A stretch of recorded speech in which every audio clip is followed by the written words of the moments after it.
इसके बाद हमारे पास पॉइंट नंबर 2 है ऊष्माक्षेपी तथा ऊष्माशोषी अभिक्रियाएं। ठीक है, एक्सोथर्मिक एंड एंडोथर्मिक रिएक्शन।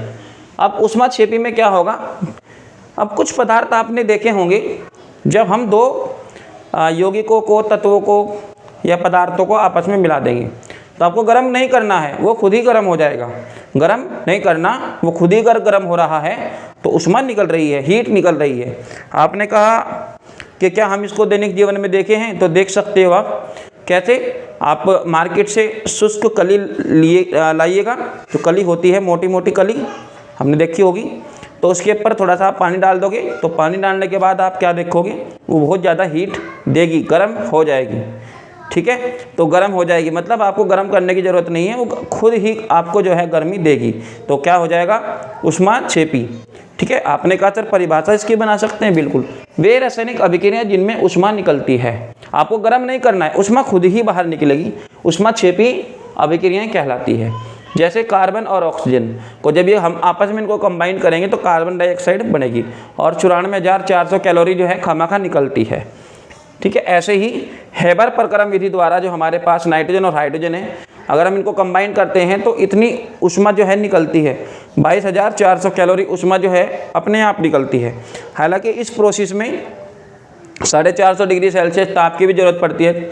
ठीक है, लेकिन ये हमारे इतना सिलेबस में नहीं है, तो इसको हम आगे की क्लासेजों में अरेंज करेंगे कि कैसे इसमें सब होता है। बट जितना आपने टेम्परेचर लिया था उससे कहीं ज़्यादा आपको ऊष्मा जो है मिल जाएगी, तो इसकी इसीलिए जो है हम यहाँ पर इसको रखते हैं। तो ये क्या है, अमोनिया। अमोनिया, इसका नाम अमोनिया है। चलो, इस पेज का आप स्क्रीनशॉट लेना चाहो ले सकते हो, फिर इसके बाद आगे की बात करेंगे। आपने कहा सर ऊष्माशोषी क्या होगा, ऊष्माशोषी इसको भी एक बार पढ़ लिया जाए। ऊष्माशोषी जिसमें अभिक्रिया में मतलब आपको ऊष्मा की ज़रूरत पड़ेगी।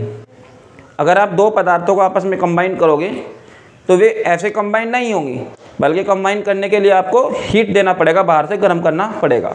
अगर आप बाहर से गर्म करोगे तो उसी को हम क्या कहेंगे साहब जी, ऊष्माशोषी, जिसमें ऊष्मा का शोषण होगा, मतलब जिसमें ऊष्मा हमें चाहिए।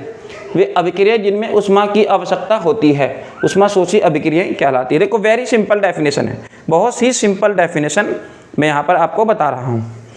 ठीक है, आपने कहा सर एग्जाम्पल इसका कार्बन और सल्फाइड, यानी कि कार्बन और सल्फर को जब हम मिलाएंगे तो कोई अभिक्रिया नहीं होगी, बट अगर हम इसको गर्म करेंगे तो कितनी आपको कैलोरी चाहिए, 20,000 कैलोरी ऊष्मा आपको चाहिए।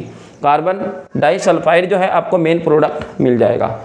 ऐसे ही नाइट्रोजन और ऑक्सीजन को जब आप कंबाइन करेंगे तो नाइट्रिक ऑक्साइड मिलेगा, और कितनी ऊष्मा चाहिए, 43,200 कैलोरी ऊष्मा आपको चाहिए होती है। ठीक है, तो ये था हमारे पास ऊष्माशोषी अभिक्रियाएं। आई होप आपको समझ में आ रहा होगा।